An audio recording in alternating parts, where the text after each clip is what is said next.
discuss conflict between Hamas and Israel.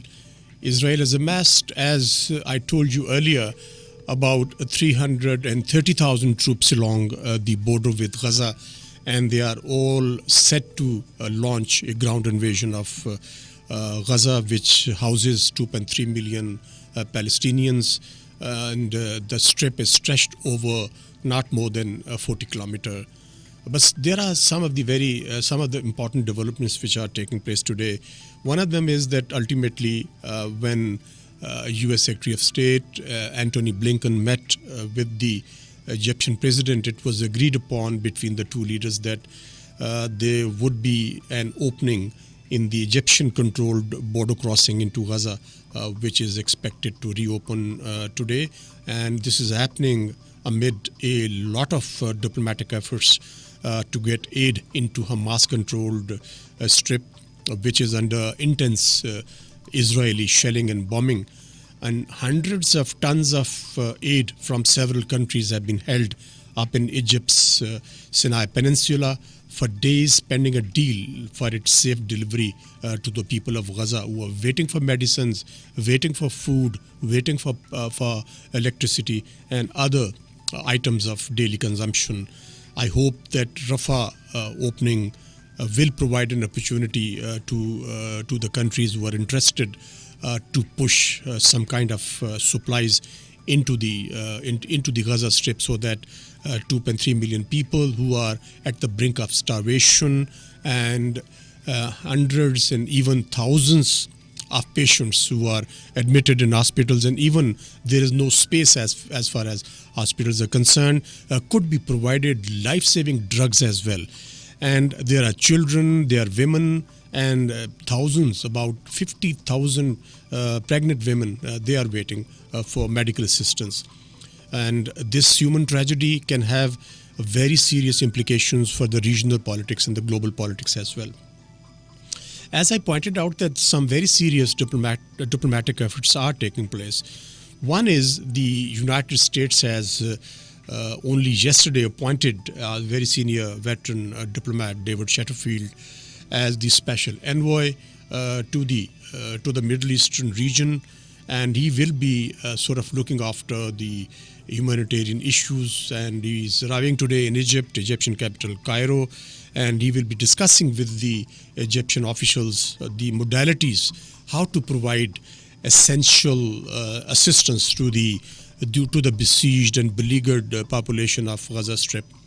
Blinken has already exhausted his efforts while he was traveling to the Middle Eastern region. He has met so many leaders, including Egypt, and he's twice visiting the Israeli capital as well. And another, I think, importantly, I would like to mention the casualties which are taking place in Gaza Strip.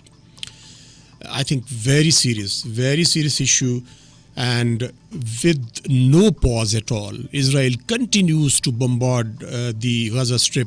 And some people, some observers, some analysts say it is the kind of a carpet bombing which is being carried out by the Israeli warplanes. As of now, as of today, 2,670 Palestinians have been killed. More than 10,000 are basically injured, and 1,000 are still missing, and they are most probably buried under the debris. More than 700 children have been killed in these bombing attacks on Gaza Strip, which is very, very unfortunate. Because when you talk about children being killed by Hamas fighters, and the women killed being a Hamas fighter, and civilian being killed by a Hamas fighter, then why not talk about such a large number of civilians being killed by Israeli forces? Is it some kind of a quid pro quo? Are they trying to sort of punish the Palestinian people, and they are trying to take the kind of a revenge they want to? Because the kind of a language which was used by the Israeli Prime Minister and by the Israeli army chief is so vindictive that it shows the intentions of Israel, what they really desire to do with the people of Gaza Strip. They have given a very short order to the population of Gaza, 1.1 million. They ordered them to move from north to the southern part of Gaza Strip. and they absolutely have no way to travel because 1.1 million number is such a huge number, and it is a very very short strip. Even the United Nations came into intervene and said that it is not possible for such a large number of people to migrate, and but unfortunately even those who were traveling out of northern part of the Gaza Strip into the southern strip, they were bombarded by Israeli fighter planes. So this is the kind of human tragedy which is unfolding. So sad that the countries which believe that they are the civilized nations, they uphold the human rights, and they talk about violations of human rights taking place anywhere in the world, except they really can't see what is happening in Gaza Strip and how human rights are being trampled by the Israeli forces, how women and children and civilians are being killed with impunity. We are joined by Lieutenant General retired Naeem Khalid Lodhi. As I announced before we went for the break, that we'll be discussing the latest situation. My question to General Lodhi is, what kind of options Israel has right now? They have amassed more than 300,000 troops along Gaza border. It looks that they are going to fight against the united might of the Arab countries, not Hamas, a few thousand militants. What kind of difficulties Israeli troops could face, the challenges they could face, because densely populated Gaza Strip is not a kind of a battlefield any modern army would like to look forward to. General Lodhi Sahab, your comments please. Thank you very much, and Assalamu alaikum. Thanks for having me. I would just like to add one thing. Whatever you said covered in the intro, it was, I think, very comprehensive.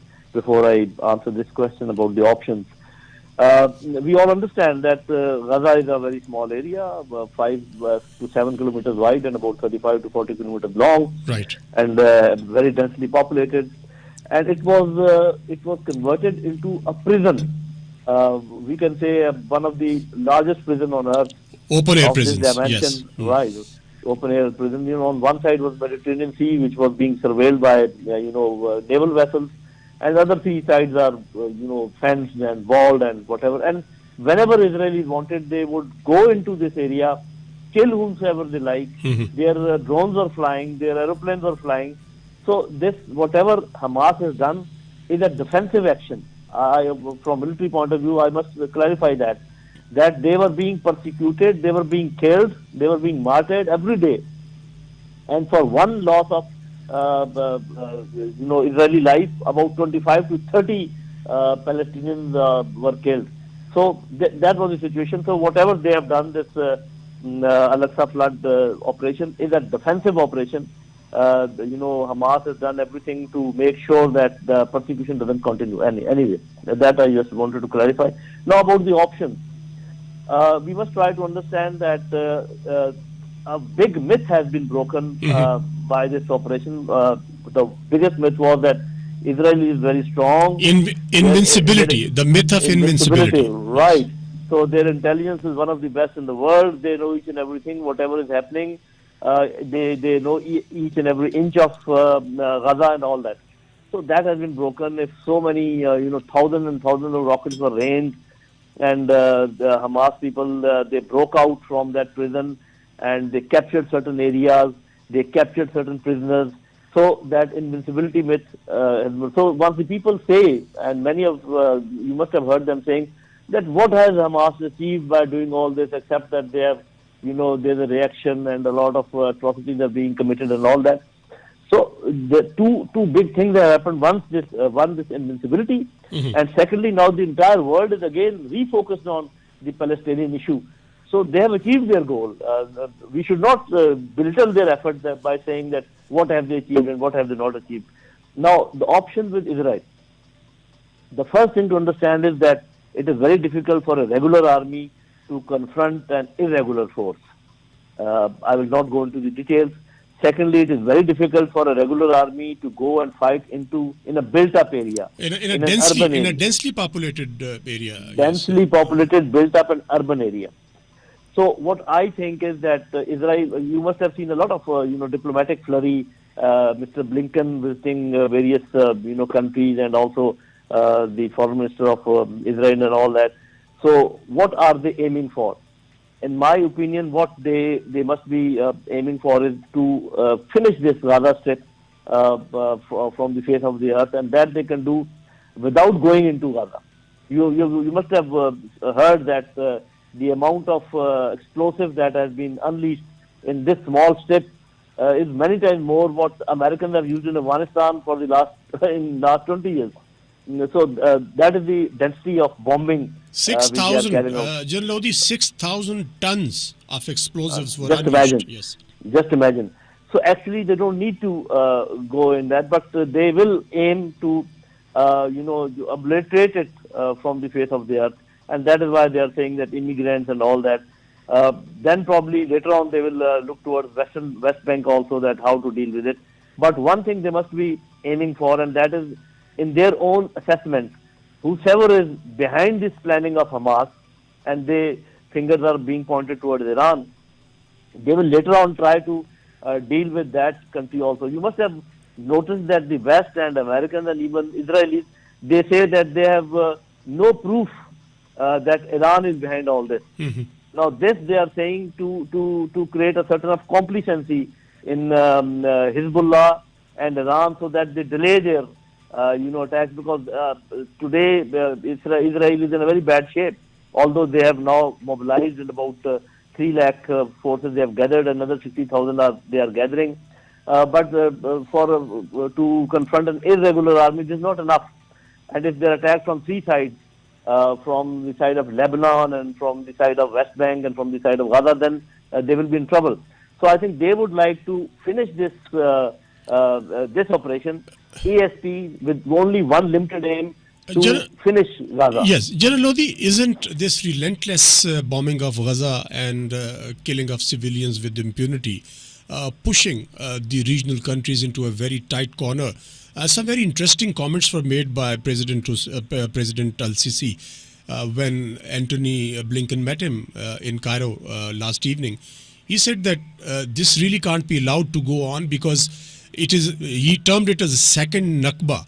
First Nakba, of course, it was 1948. So the displacement of Palestinians is being viewed by the Arab world as in the second Nakba.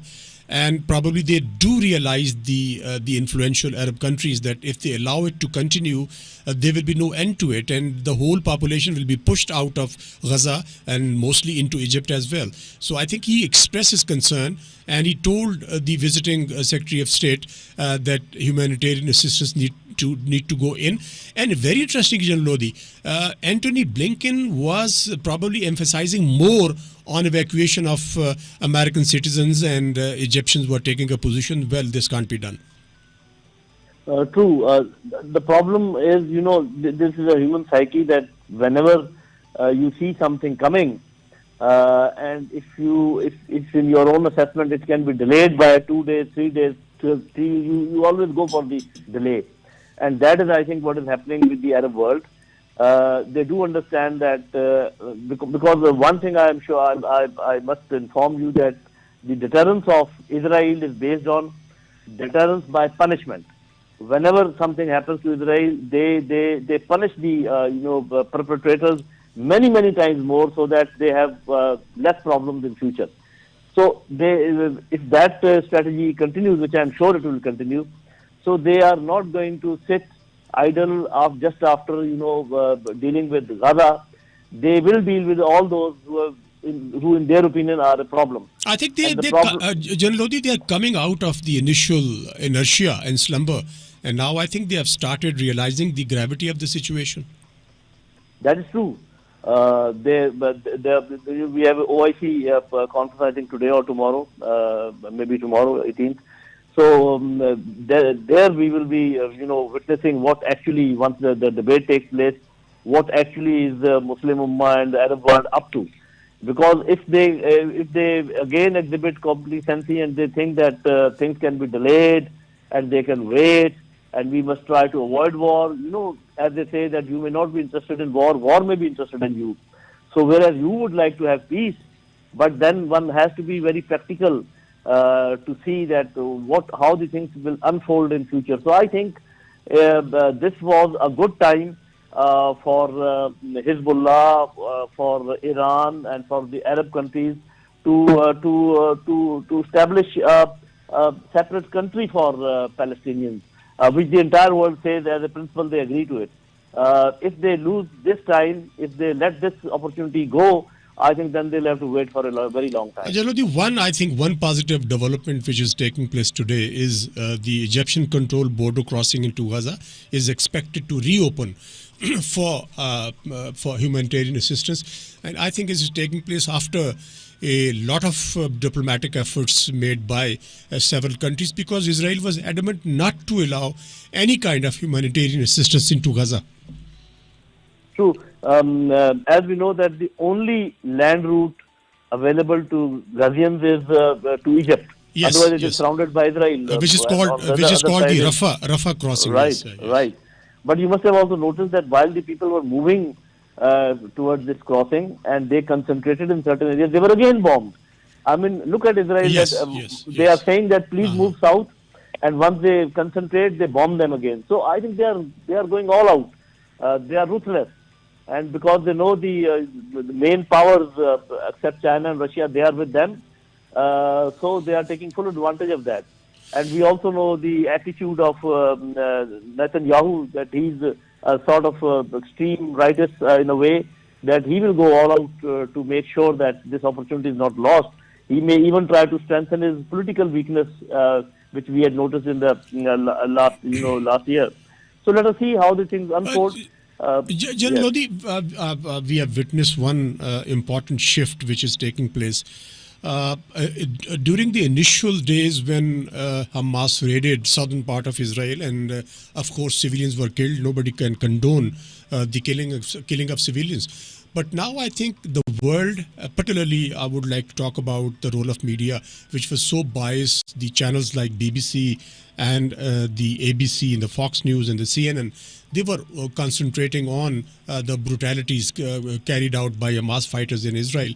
And they were talking about the 9/11 of Israel and the Holocaust 2.0, etc., etc. Now there's a very clear shift. The media started talking about the humanitarian situation in Gaza itself, the killing of civilians with impunity, and the orders to shift 1.1 million population from Gaza, from northern part of Gaza to southern part of Gaza. I think this is the kind of a shift which is taking place, which might put more pressure on Tel Aviv to go for some kind of negotiated settlement. Would you agree with that? You're right. I think we must admit one thing, that in today's warfare, media plays a very important role. And as a matter of fact, it is a part of the war. Once we talk of fifth and sixth generation war, and misinformation and disinformation and wrong information, this is all part of the game. You must have noticed two very glaring, things which came up. One, that initially they claimed that Hamas has killed 40 children. They have decapitated children, but later on, their own people said, no, it turned out to be a fake news. Yes. Fake news. Then secondly, you must have seen that video in which CNN is directing their people that please now make your face like this, and please now look at in this direction, and they didn't know that it is being recorded. So this shows that how media acts. And General Lodhi, interestingly and most surprisingly, when President Biden was making comments about the Hamas raid into southern part of Israel, he quoted reports saying that children were decapitated. Only the next day, the White House clarified that we do not have any kind of a proof to support the claims or allegations that the children were decapitated. Look at what is happening at the very top level of the U.S. government. The president himself spreading the fake news. Right.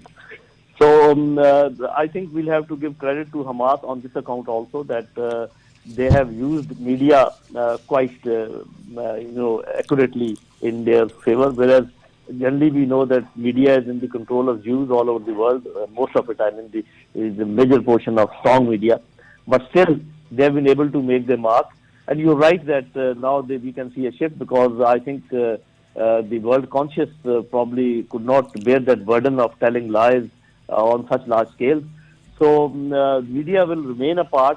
And you must have also seen that many things are not being covered. We do not know that where are the Hamas fighters today. What are they doing? Are they inside, any of them inside Israel still, or where have they been relocated and all that? But one thing I'm quite sure, that the planners who planned all this, I'm talking about Hamas and whoever planned it, they must be very cognizant of this thing, that this is just the first phase, and there will be a reaction. And then what happens after that? So whenever there's a military planning, you always plan the subsequent phases also. So, and the same must be going on the Israeli side. So in my final take on the military strategy is that Israel would like to delay the grand operation for as long as possible and just deal with Gaza at the moment. Whereas the planners of this Hamas operation would like to expand. General Lodhi, do you believe that it is inevitable because they have mobilized such a large number of reservists, about 300,000, and they have been issuing statements on daily basis that the second the part of the operation is the ground offensive against the Hamas in Gaza.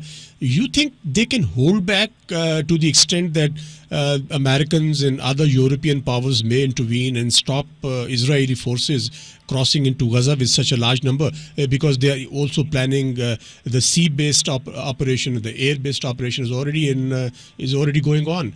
But do you think they can hold back? They can go back without entering into Gaza under some kind of a pressure, or no? They will go inside definitely. No two opinions. No. What I say is that instead of going at a time where they have to fight some elements in Gaza, they might not do that. Okay. Because this mobilization, what they have done is just for a deterrence, so that there are no attacks from the north and from the west. But they would like to deal with Gaza decisively. And I think for that, even this carpet bombing and evacuation, total evacuation, will do the job. Later on, they just have to walk in and take over the entire strip. This would be their limited aim for the time being, and they would not like to expand the conflict now.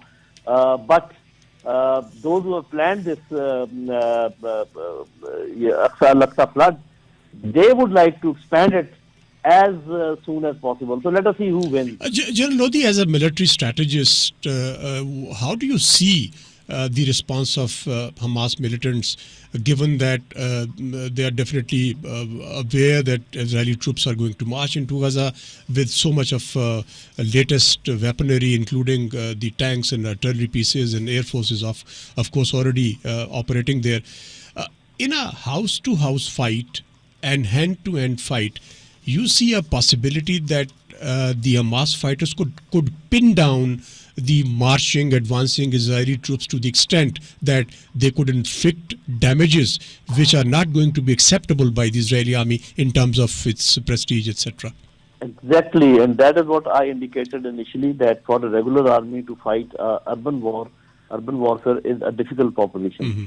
And especially if, what they have done is that they have turned the entire thing into rubble. Mm-hmm. And it is comparatively easier for guerrilla fighters to hide themselves in this rubble rather than in well-built buildings. So in a way, that is why I'm saying that they must be showing all this strength. They must be making announcements that we will do this and we will do that.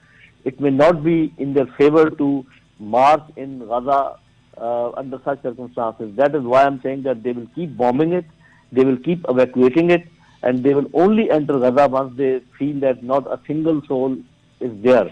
But definitely that will be their aim. Gaza they will not allow to come up again as a separate entity or a separate Palestinian abode. That would be their aim. And that is why I say that the planners of Al-Aqsa flood, they also know all this.